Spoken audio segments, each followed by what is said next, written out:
అమ్మా, ఇదిగో నీ కుమారుడు, ఇదిగో నీ తల్లి.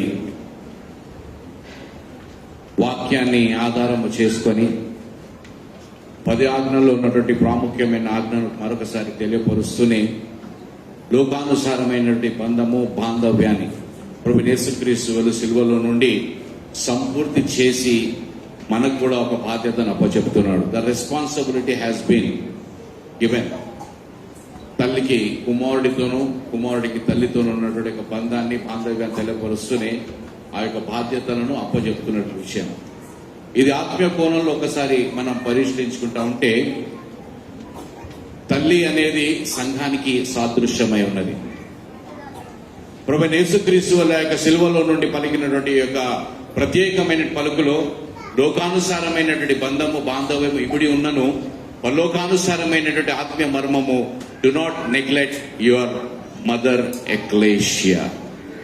తల్లి సంఘాన్ని నిర్లక్ష్యము చేయకుండా ఆ యొక్క తల్లి సంఘాన్ని శిష్యులకును, సంఘ కాపర్లకును, విశ్వాసులకును అప్పచెప్పినప్పుడు ఆ యొక్క తల్లి సంఘాన్ని పోషించాల్సినటువంటి బాధ్యత, నడిపించాల్సినటువంటి బాధ్యత, బలపరచాల్సిన బాధ్యత కూడా ప్రతి విశ్వాసికి ఉన్నది. కనుక ఈరోజు ఈ యొక్క సమయంలో నేను జ్ఞాపకం చేస్తున్నాను, చాలా మంది అనేక విధాలుగా తల్లి సంఘాలని నిర్లక్ష్యం చేసినటువంటి వారిని ఈ రోజు సిలువ పైన పలికినటువంటి మూడవ పలుకు ద్వారా ప్రభువైన యేసుక్రీస్తు వారి యొక్క బాధ్యతను నిర్లక్ష్యము చేసిన వారి ఎడల తన యొక్క ఉద్దేశాన్ని దేవుడు వ్యక్తపరుస్తున్నాడు. If you neglect the commandment of Christ, క్రీస్తు యొక్క ఆ యొక్క ఆజ్ఞను మనము నిర్లక్ష్యము చేసిన ఎడల దేవునికి వ్యతిరేకమైనటువంటి వారమై ఉంటాం.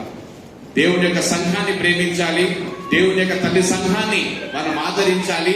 ఆ యొక్క సంఘంలో నుండి తొలగిపోకుండా మనల్ని మనం జాగ్రత్త పడాలి. ఒకవేళ ఆ యొక్క సంఘంలో ఏదైనా సమస్య ఉంటే, ఆ యొక్క సంఘంలో ఏదైనా సమస్య మనల్ని ఆవరించుకొని ఉంటే, ఆ యొక్క సమస్యను పరిష్కరించుకునే బాధ్యత కూడా దేవుడు సంఘ సభ్యులకి వారి మధ్యలో ఇచ్చాడు. కనుక ఆ యొక్క సిలువలో పలికిన పలుకు యొక్క ప్రత్యేకత, నీ యొక్క సంఘాన్ని ప్రేమించాలి, సంఘ క్రమాన్ని పాటించాలి.